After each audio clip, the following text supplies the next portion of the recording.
de l'UNESCO pour le Maghreb, Monsieur le vice-président de l'Université Mohamed VI, chargé de la recherche et de la coopération, Monsieur le doyen, Monsieur le chef de la division de l'autonomisation des femmes au sein du ministère de la Solidarité, de l'Intégration sociale et de la famille, Madame la ministre, Monsieur le secrétaire perpétuel, Mesdames et Messieurs, chacun en son nom et sa qualité, chers collègues, chers étudiants, honorable assistance, c'est avec une immense joie et une profonde gratitude que nous vous souhaitons la bienvenue à cette cérémonie solennelle. Votre présence aujourd'hui témoigne de l'importance que nous accordons toutes et tous à la cause qui nous réunit. Cette rencontre marque bien plus qu'un simple lancement. Elle inaugure officiellement la chaire UNESCO Égalité des genres dans l'éducation et l'emploi scientifique et technique. Chaire qui est un fruit d'un partenariat visionnaire entre l'Université Mohamed VI et plus particulièrement la Faculté des sciences de l'éducation et l'IRT. Pour Mina et moi, qui sommes des titulaires de cette chaire, c'est un moment d'une intensité particulière. Il couronne 2 années d'efforts, de persévérance, mais aussi de conviction. Il concrétise un rêve, celui de bâtir un espace de recherche et d'action dédié à l'égalité, un espace où les sciences et l'éducation deviennent des leviers d'émancipation et de justice sociale. Mina, nos invités se demandent certainement ce qui nous a inspirés pour la création de cette chaire. Peux-tu nous éclairer sur les motivations profondes qui en sont à l'origine? Merci Fatima pour cette question. Avant d'y répondre, mesdames et messieurs honorables invités, je vous salue à mon tour. Je me joins au mot de bienvenue de ma collègue et amie Fatima. Et je réitère également toute ma joie en ce moment de partage. Alors sur les motivations. En réalité, il faut parler des motivations et du moteur qui nous a amenés jusqu'à ce jour d'inauguration. Pour parler des motivations, pour l'historienne et sociologue que je suis, il me faudrait en arrêt le processus de construction. Or, un projet de collaboration scientifique, quand il est multi-acteur et international, est toujours une aventure passionnante. En ce qui concerne notre chaire, nous pourrions en faire un ouvrage. Cependant, ici, je vais juste essayer de résumer et de donner quelques moments clés qui nous paraissaient importants de partager avec vous ici aujourd'hui. Ce sont d'abord les observations et les constats que nous avons faits, toi et moi, toi comme spécialiste des sciences de l'éducation et moi comme spécialiste des études sociales des sciences, tu te souviens, Fatima? Et nous sommes partis d'une première observation qui concerne l'Afrique et plus particulièrement le Maroc, où depuis plusieurs décennies, le progrès dans la scolarité des filles et les efforts législatifs de parité femmes et hommes n'empêchent pas les filles et les femmes de rester confrontées à de nombreux obstacles dans leur parcours de formation et dans leur parcours professionnel. Cela reste très notable dans les domaines scientifiques et technologiques qui restent peu accessibles aux femmes, même quand elles arrivent à décrocher de hauts diplômes. Et cette accessibilité se réduit encore plus quand il s'agit de postes de responsabilité, que ce soit dans le milieu de la recherche scientifique et technique, de l'innovation et de la gouvernance publique ou privée. À cette observation s'ajoutent plusieurs constats qui sont plus généraux et qui concernent l'ensemble de nos sociétés contemporaines. Et il s'agit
la collaboration entre les deux institutions.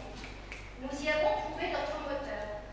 Notre programme y a été accueilli avec un grand intérêt, parce qu'en produisant des données scientifiques, des données spécifiques et factuelles robustes pour la promotion des femmes, et c'est notre proposition, notre programme venait renforcer les actions de l'UNESCO en faveur d'une science au service de l'humain, en faveur de la diversité culturelle de l'éducation, ainsi qu'en faveur de la promotion de sociétés inclusives, justes, en particulier dans la promotion de l'égalité de genre dans l'éducation et par l'éducation en Afrique.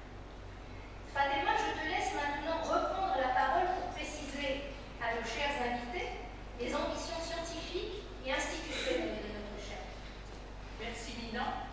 Alors, effectivement, Mina, compte tenu des constats et des motivations que tu as citées, nous ambitionnons à travers cette chaire d'atteindre 3 principaux objectifs. Tout d'abord, mieux documenter les inégalités auxquelles sont confrontées les femmes tout au long de leur formation, mais également lors de leur insertion professionnelle et dans leur parcours professionnel.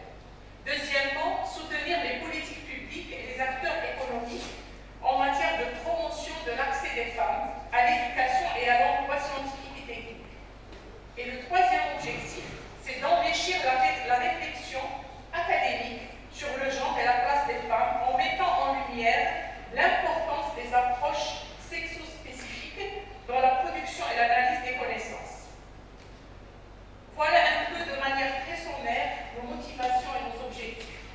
Et maintenant, nous cédons la parole à monsieur le vice-président de l'Université Mohamed VI pour ouvrir cette cérémonie et pour les discours officiels. Merci à toutes et à tous pour votre attention.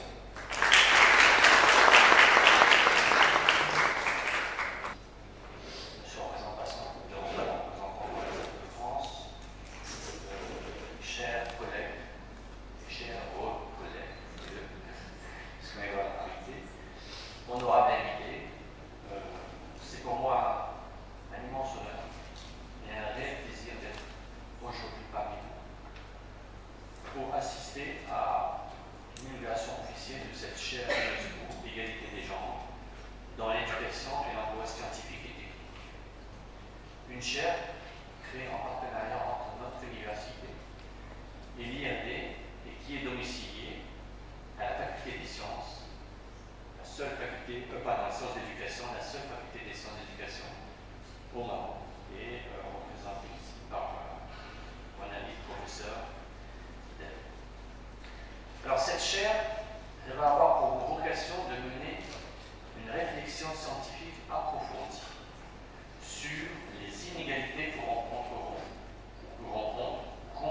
les femmes au cours de leur formation, de leur insertion, ça je pense c'est quelque chose d'essentiel, l'insertion, et leur parcours professionnel. C'est un continu.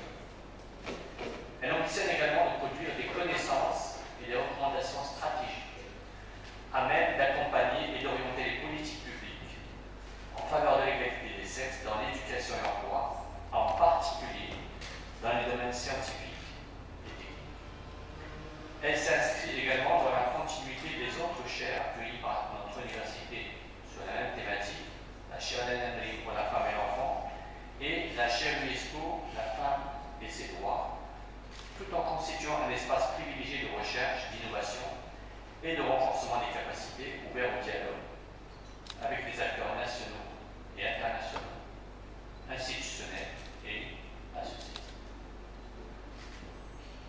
Alors notre université, je pense qu'elle est leader dans le domaine en matière de parité. Je vous donne quelques chiffres. Je suis fier d'annoncer que, tout d'abord au niveau des étudiants, et ça je pense qu'en Europe ils pourront peut-être prendre exemple sur nous avons plus de 58% d'étudiants. Alors non seulement c'est 58%, mais elles réussissent 2 points de plus que les garçons. Donc c'est-à-dire qu'elles sont non seulement plus nombreuses, mais elles sont plus performantes. Donc c'est un message adressé aux hommes. Il faut vous réveiller un petit peu parce qu'on est moins nombreux et moins bons. Mais enfin, on va essayer de comprendre pourquoi. L'autre point, effectivement, c'est qu'au niveau du personnel administratif, on a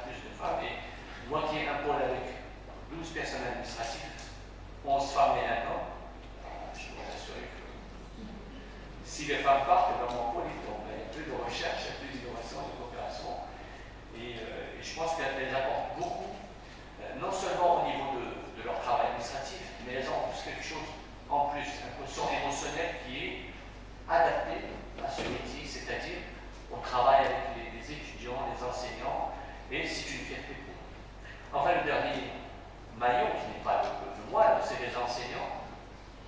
Alors là, il y a du travail à faire, mais on a énormément progressé, puisqu'on est passé de 24% de femmes à près de 39% en l'espace de 8 ans.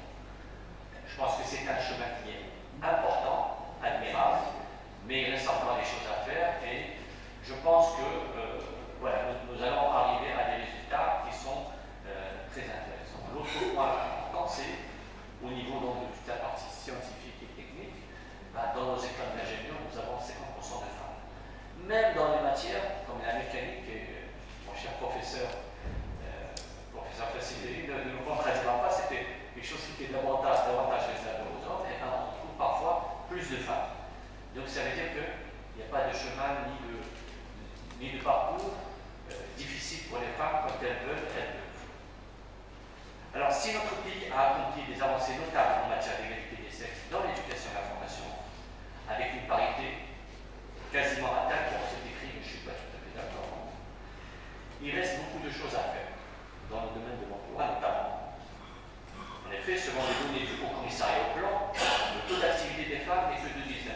En 2024, ça veut dire que, comme on le sait par ailleurs, on réussit mieux. Et on a vu d'autres statistiques où, au niveau du primaire et du secondaire, on avait plus de garçons que de filles. Au baccalauréat, les filles réussissent. Et elles sont plus nombreuses, même si en termes de candidats, elles sont moins mais elles réussissent. Donc il y a plus de bacheliers que de bacheliers. Au niveau de l'université, on retrouve ça un peu partout. Elles sont les premières, elles sont nombreuses, et elles réussissent, elles sont diplômées. Mais quand on va au marché de l'emploi, là il y a un problème. Et là par contre, il y a des choses à faire. C'est des choses, je ne peux pas expliquer, mais on a des choses à comprendre sur le marché de l'emploi. Et vous savez, on prend beaucoup de DRH, pour parler dans le domaine de l'emploi, souvent c'est les femmes. Et je pense que c'est avec elles qu'il faudra travailler en premier. Expliquer en premier comment on peut faire au niveau de l'université. Je peux vous donner un exemple. Nous pratiquons la parité. Quand j'ai deux mobilités, à l'étranger, je dis je prends un garçon et une fille. C'est systématique. Je ne dis pas il faut qu'elle soit brillante. Non, un garçon et une fille. C'est ça la parité. On donne la chance. Et souvent, quand elles partent, elles réussissent mieux. On a de meilleurs échos de nos femmes quand elles partent à l'étranger ou en mobilité, parce qu'elles sont dynamiques et qu'elles veulent également réussir. Alors bien sûr, l'accès au poste de responsabilité demeure limité, ce qui freine la pleine participation de nos femmes à la prise de décision et à la dynamique du développement économique et social. Madame la ministre, ici présente, avait fait un combat admirable. Vous rappelez également le combat pour la Mondiale, ce n'était pas évident de faire passer les choses pour les femmes. C'est pourquoi nous devons collectivement redoubler d'efforts pour promouvoir l'insertion professionnelle, l'autonomisation, non pas l'automatisation que je comprends tout à l'heure, et le leadership des femmes, particulièrement dans les sciences et technologies, j'insiste ça, déterminées, qui ont permis à cette initiative de voir le jour. Enfin, je remercie la Commission nationale de l'éducation, des sciences et de la culture, l'ensemble des membres de l'équipe de la chaire, ainsi que tous nos partenaires institutionnels, associatifs et internationaux pour leur appui et leur engagement. Merci à toutes et à tous pour votre attention. Madame la ministre de la Solidarité, de l'Intégration sociale et de la Famille, Monsieur le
elle incarne vraiment une ambition régionale, internationale qui est forte.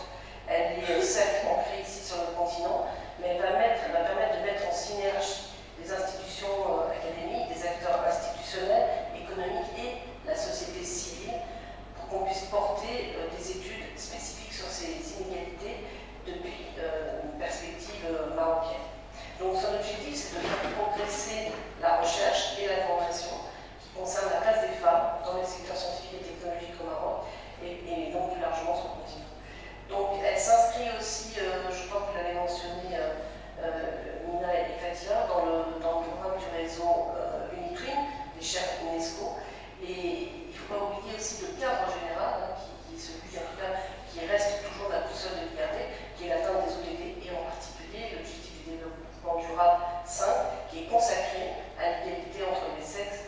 Et ça va permettre aussi d'alimenter des réflexions transversales sur d'autres ODD, puisqu'il y a des implications évidentes entre le DD 5 et bien d'autres ODD. Et je n'oublie pas aussi que l'agenda 2030, c'est demain. Et donc, il faut qu'on avance plus vite. Et je pense que collectivement, ensemble, à travers ce genre de programme et de projet, ça va nous permettre justement d'atteindre quelques cibles de ces ODD. Par ailleurs, comme j'ai dit, les travaux de cette chaire s'inscrivent dans une dynamique régionale qui vise à renforcer la recherche et à produire aussi des données qui soient sexo-spécifiques.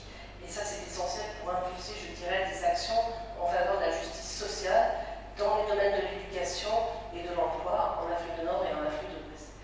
J'en profite aussi pour vous dire que, comme vous le savez, il y a le projet aussi de créer un observatoire international qui est intitulé Genre et diagnostic éducatif et professionnel depuis l'Afrique. Et ça va aussi nous permettre de fournir des outils de recherche, de collecte des données pour, à terme, soutenir des politiques publiques qui soient mieux informées et attentives aux enjeux d'inégalité entre les sexes.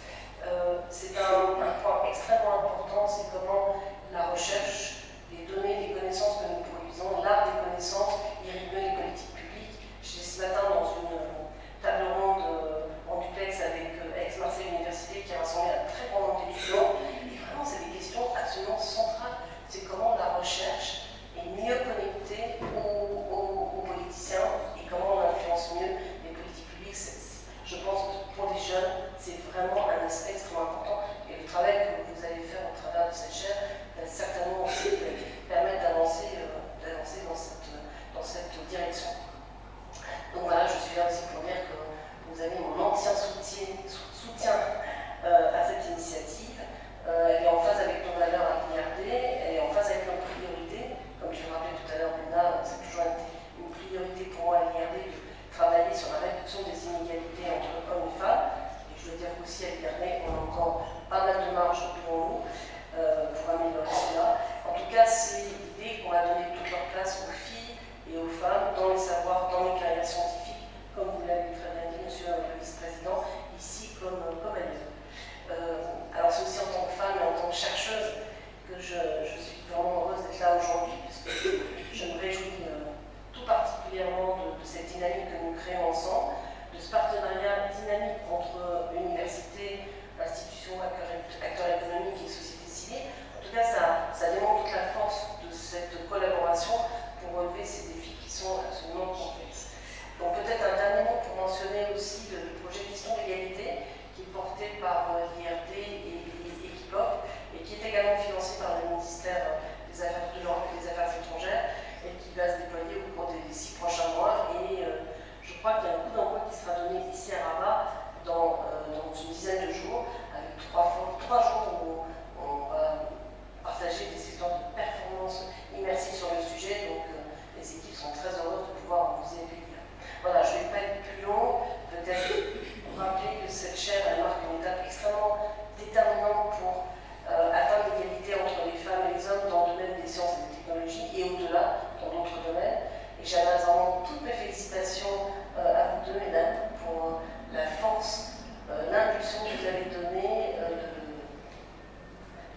Si des projets comme ça peuvent marcher, c'est parce qu'il y a un respect mutuel, une confiance mutuelle dans ce qu'on veut faire ensemble.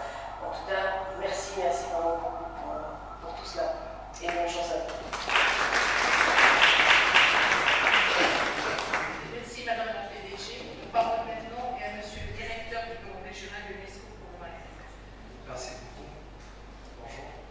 Madame la ministre de la Solidarité et de l'Intégration sociale et de la famille, Monsieur le vice-président du ministère de l'Intégration, Monsieur le représentant du ministère de l'Éducation nationale, du ministère du Sport, cher professeur Facile Ferry, Monsieur le doyen de la faculté des éducations, chers collègues et amis, secrétaire général de la Commission nationale de l'UNESCO, Madame la présidente directrice générale de l'Institut de recherche et développement, Monsieur le représentant de l'ambassade de France au Maroc. Il y a plus de 30 ans, l'UNESCO s'est engagé pour développer la culture collective. C'est la création du programme UNITWIN des déchets UNESCO. Un programme de coopération interuniversitaire et interdisciplinaire qui reflète l'essentiel de notre organisation. Favoriser le dialogue intellectuel et académique, entre les pays et entre les savoirs. Depuis, au fil des accords conclus, comme celui qui nous rassemble aujourd'hui, ce réseau n'a cessé de grandir et de s'ouvrir à de nouveaux domaines et à de nouveaux pays. Nous comptons désormais plus de 1000 chaires UNESCO présentes dans 125 pays, dont 9 au Maroc et 18 dans le Maghreb. Nous tirons chaque jour profit de cette coopération. À titre d'exemple, 200 chaires de nos chaires UNESCO ont contribué à notre réflexion prospective sur les futures de l'éducation.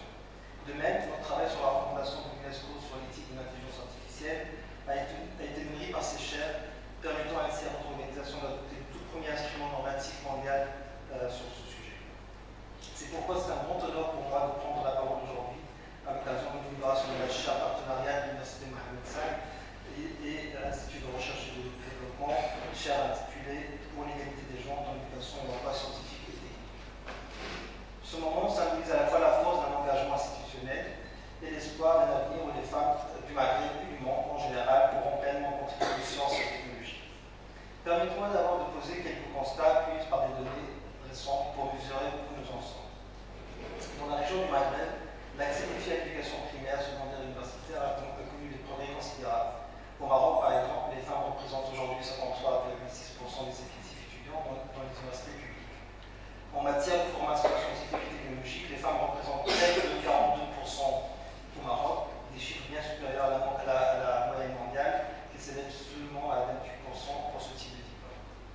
Mais malgré ces avancées, des ruptures apparaissent lorsqu'on gravit le chemin, au niveau du master, du doctorat, dans la recherche, ainsi qu'en l'accès aux carrières scientifiques et techniques, comme ça a été dit par mes compagnons. Prenons l'exemple du Maroc. Si les diplômés en sciences et technologies sont nombreuses au niveau de la licence, leur promotion diminue fortement lorsqu'on observe le doctorat et les carrières de recherche. Le passage de l'éducation à l'emploi, comme ça aussi été dit, reste un obstacle. Trop souvent, les jeunes femmes diplômées ne trouvent pas d'opportunités correspondantes à leur spécialisation ou se heurtent à des freins persistants. Stéréotypes, responsabilités familiales, conditions de travail. Ces réalités ne sont pas propres au Maghreb, mais ils y prennent des formes parfois accentuées. Ces écarts ne sont pas anodins, ils entraînent des répercussions profondes, à la fois pour les individus et pour l'ensemble de nos sociétés. Ces écarts privent nos sociétés de talents, d'idées et de solutions, freinant l'innovation et la compétitivité. Ils représentent aussi une perte économique majeure pour les pays qui investissent dans l'éducation sans voir ce potentiel pleinement valorisé. Enfin, c'est une question de justice et des droits fondamentaux. Pour atteindre les objectifs de développement durable, les femmes doivent pouvoir contribuer à tous les niveaux de la science et de la recherche. Pour transformer ces défis en véritables leviers, de nombreuses politiques éducatives ainsi que des initiatives internationales et régionales ont prouvé leur efficacité. Pour favoriser la réussite des femmes dans les sciences et la recherche, il est essentiel de mettre en place des programmes de mentorat, des bourses dédiées et des réseaux de chercheuses, comme nous le faisons avec Campus Afrique ou avec le prix international L'Oréal UNESCO pour les femmes et la science. Il faut également garantir un accès équitable au laboratoire, aux stages et aux ressources pédagogiques et numériques, afin que les conditions matérielles ne freinent jamais le parcours des étudiants. Parallèlement, les politiques de recrutement et de promotion doivent être sensibles au genre. Quotas implicites ou explicites, comité de sélection inclusif, reconnaissance des carrières atypiques, notamment celles interrompues par la maternité. Ce sont ces mesures concrètes qui permettent de transformer les défis en opportunités et de libérer tout le potentiel des femmes dans la science. notre nouvelle chaire entre en jeu, et je veux souligner tout son potentiel. En tant que lieu de recherche, d'enseignement et de production de connaissances, elle peut devenir un véritable catalyseur, produire des données régionales précises, proposer des programmes de formation prenant en compte des réalités de genre et suivre les trajectoires des étudiants et des étudiantes. En tant que membre du réseau mondial UNESCO UNIFIN, elle sera impliquée en connectant les universités, instituts de recherche et le secteur public et privé, et en favorisant les collaborations qui créent des opportunités pour les femmes dans les carrières scientifiques et techniques. Enfin, en tant que force de proposition auprès des décideurs, elle pourra produire des recommandations de politique publique basées sur les preuves et assurer le plaidoyer pour l'égalité de genre devienne un critère central de toutes les décisions éducatives et de recherche. Chers collègues, chers amis, l'inauguration de cette chaire n'est pas seulement un acte symbolique, c'est un engagement concret, un engagement pour nos filles, pour que nos filles aient non seulement un meilleur accès à l'enseignement scientifique, mais aussi qu'elles y trouvent leur voie, leur place et la possibilité d'innover et de diriger. Nous soutenons les femmes à atteindre l'égalité dans les sciences et la technologie, et en accompagnant la nouvelle chaire UNESCO partenariat de l'Université Mohamed VI de l'IRD, nous posons les fondations d'une société plus juste et plus performante, une société capable de tirer parti de tous ses talents, d'inventer, de progresser, de relever les défis de demain. Et je tiens à remercier vivement le soutien de l'IRD et à féliciter les titulaires de cette chaire. Merci.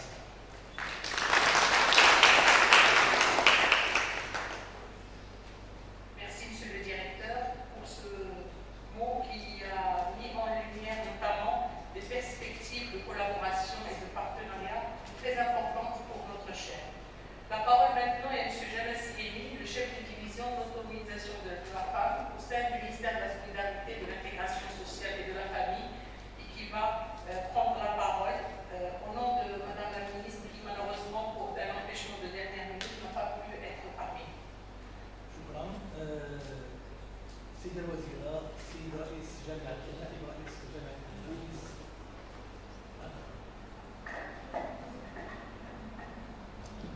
إذا شكرا للعمل الكريم للوزارة لأجل المساهمة في هذا الحفل الافتتاحي لكرسي اليونسكو بكلية العلوم والتربية. إذا في البداية بالإضافة إلى شكري لكل المنظمين، إذا السيدة الوزيرة، السيد نائب رئيس جامعة المتخبيس، السيد عميد كلية العلوم والتربية بالنيابة، السيدة رئيسة المديرة العامة لمركز البحث من أجل التنمية، السيد مدير المكتب الإقليمي لليونسكو للمنطقة المغربية مغاربها، السيدات والسادة الحضور الكرام، كل بصفته واسمه والاحترام الواجب. إذا في البداية أود في مستهل هذه الكلمة أن أعرف لكم عن السعادة للمشاركة معكم ومعكم في أشغال هذا اللقاء الذي نشهد فيه تدشين كرسي اليونسكو للمساواة بين الجنسين في التعليم والتوظيف العلمي والتقني. هذه الخطوة العلمية تترجم رؤية استراتيجية تسعى إلى جعل المعرفة أداة للإنصاف، وتفتح أمام النساء والفتيات مسارات متجددة للتمكين والريادة في مجالات العلم والتقنية في انسجام تام مع اختيارات المملكة المغربية في تعزيز المساواة والمناصفة. لقد رسخت جامعة المتخبيس بالرباط موقعها كصرح وطني رائد في تكوين الأجيال، وفتحت أمامها آفاق البحث العلمي والإنتاج المعرفي في انسجام مع رسالتها التاريخية كجامعة لعاصمة الأنوار. فحضورها في مسار النهوض بالمساواة بين الجنسين يتجلى في دعمها للمبادرات الفكرية والعلمية التي تجعل من الكفاءة معيارا ومن تكافؤ الفرص مدخلا لتجديد النخب، فهي فضاء لصناعة المستقبل وتغذية الحوار المجتمعي بأدوات التفكير النقدي والمسؤول. وإذا كانت الجامعة في إطار العام، فإن كلية علوم التربية تحتضن في عمقها هذا النفس الإصلاحي المرتبط بتجويد السياسات التعليمية وتثمين مواردها البشرية. الكلية تعد ورشا مفتوحا لتكوين الخطوط التي تراهن عليها البلاد في قيادة الطريق من أساتذة وباحثين ومهندسي بيداغوجية جديدة، وتخصصها في التربية يجعلها جسرا طبيعيا لإدماج بعد النوع في البرامج وربط تكوين الأجيال بقيم المساواة والإنصاف والعدالة الاجتماعية. إنها شريك أكاديمي فاعل في بلورة المناهج التي تستجيب لتحديات العصر وتفتح أمام النساء والرجال على حد سواء سبل الريادة leadership. وتؤكد منظمة يونسكو مرة أخرى من خلال هذا الكرسي على مركزية قضية المساواة في بناء مجتمعات المعرفة، فقد اختارت بعدا استراتيجيا حين أسست لهذا الكرسي الذي يرمز إلى التقاء المعرفة بالقيم الكونية لفالور يونيفرسال، فالمساواة بين الجنسين في التعليم والتوظيف العلمي والتقني ليست طرفا فكريا وإنما شرط ضروري لتقليص الفجوة وتحويل الطاقات البشرية إلى رافعة للتنمية. هذا الكرسي يشكل منصة للتفكير والعمل الجماعي ويعزز مكانة المغرب ضمن الشبكات الدولية ويكرس الالتزام الوطني بترسيخ العدالة بين النساء والرجال في الفضاء الأكاديمي والمهني، وهو أيضا دعوة متجددة لإبداع حلول مبتكرة تمكن الأجيال الصاعدة من العبور نحو المستقبل بقدرات متوازنة وبإمكانات متساوية. حضرات السيدات والسادة، تشكل الجامعة فضاء استراتيجيا لإنتاج المعرفة وتكوين جيل من الشابات والشباب الواعي بالقيم الحقوقية والقادر على المساهمة في تنفيذ الإصلاحات الكبرى التي يشهدها الوطن، بما يضمن الانتقال من النصوص إلى الممارسة ومن المبادئ إلى الفعل المجتمعي. وتضطلع الجامعة أيضا بمسؤولية إعداد الموارد البشرية التي يحتاجها المغرب في مساراته التنموية، فهي تزود القطاعات العمومية والخاصة بخبرات علمية وتقنيات مؤهلة وتشكل رافعة لاقتصاد يقوم على المعرفة والابتكار. وتعمل الجامعة على ربط التعليم العالي بمتطلبات سوق الشغل عبر تطوير شعب علمية وتقنية تستقطب الطالبات والطلبة معا وتؤهلهم للولوج إلى وظائف قائمة على الكفاءة، وهو توجه يسهم في تقليص الفجوة بين الجنسين في مجالات البحث والتوظيف. وفي هذا الإطار تبرز الجامعة كمجال قسم لترسيخ القيم المساواة والمواطنة، فهي من خلال برامجها التعليمية ومراكزها البحثية وشراكاتها الوطنية والدولية تهيئ بيئة تدعم في تكافؤ الفرص وتفتح المجال أمام جميع الطلبة لصقل كفاءاتهم في أجواء من الحرية الفكرية والانفتاح.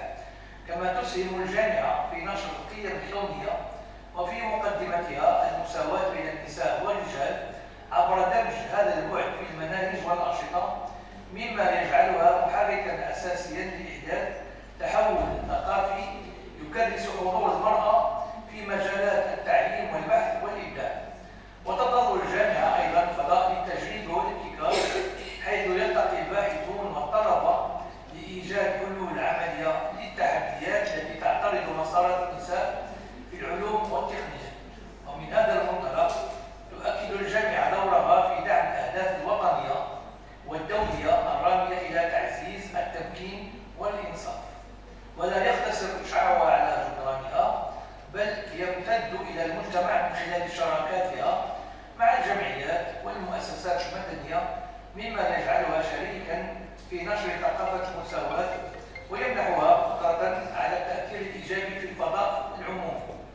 كما تدعم الجامعة دينامية الإصلاح بإنتاج بحوث علمية تساهم في توجيه السياسات العمومية، فهي توفر المعطيات الدقيقة وتقدم التوصيات التي تعزز إدماج مقاربة النوع الاجتماعي في البرامج الحكومية، بما يضمن فعالية ونجاعات أكبر لهذه السياسات.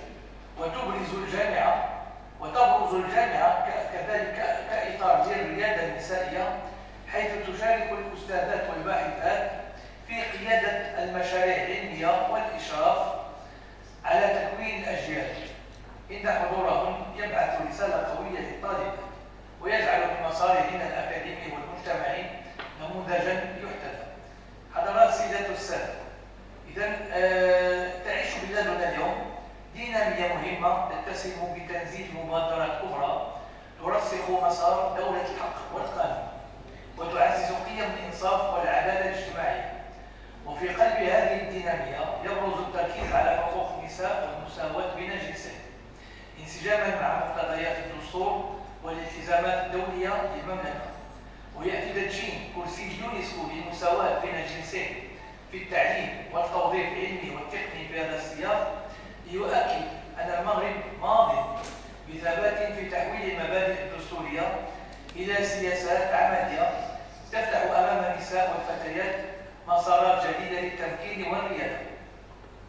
لقد تم خلال السنوات الأخيرة إرساء إطار تشريعي ومؤسسات داعم لمقاربة النوع الاجتماعي من خلال إصدار نصوص قانونية جديدة واعتماد النموذج التنموي الجديد كمرجعية استراتيجية وإحداث اللجنة الوطنية للمساواة بين الجنسين وتمكين المرأة، كما جرى إعداد الخطة الحكومية للمساواة 2023-2026 التي تضم 280 تدبيرا موزعة على مختلف المجالات صيغت وفق مقاربة تشاركية تضم القطاعات الحكومية والمؤسسات الوطنية والمجتمع المدني والقطاع الخاص لتشكل جميعها أرضية صلبة لتعزز حضور النساء في التعليم العالي والبحث العلمي والتكوين التقني. وفي نفس السياق شهدت المنظومة التعليمية إصلاحات كبرى شملت خارطة الطريق 2022-2026 من أجل مدرسة ذات جودة والرؤية الاستراتيجية لإصلاح التعليم 2015-2030 والقانون الإطار 51-17 المتعلق بالتربية والتكوين والبحث العلمي. كما تمت مواكبة هذه الإصلاحات بمشاريع بنيوية طموحة أبرزها منذ المهن والكفاءات التي أنشئت بمختلف جهات المملكة لتوفير تكوينات مبتكرة تستجيب لحاجيات الاقتصاد الجهوي وتعزز في نفس الوقت فرص الفتيات والنساء في ولوج المسارات العلمية والتقنية وتولي مناصب قيادية في مجالات حيوية. وتتجسد هذه الجهود في الرؤية الملكية السامية التي تجعل من تمكين المرأة وركيزة أساسية للتنمية الشاملة. وقد أكد جلالة الملك محمد السادس وصله الله في خطاب العرش لسنة 2020 على المنطوق الملكي إن بناء مغرب التقدم والكرامة الذي نريده لن يتم إلا بمشاركة جميع المغاربة رجالا ونساء في عملية التنمية. لذا نجدد مرة أخرى على ضرورة المشاركة الكاملة للمرأة المغربية في كل المجالات. انتهى المنطوق الملكي.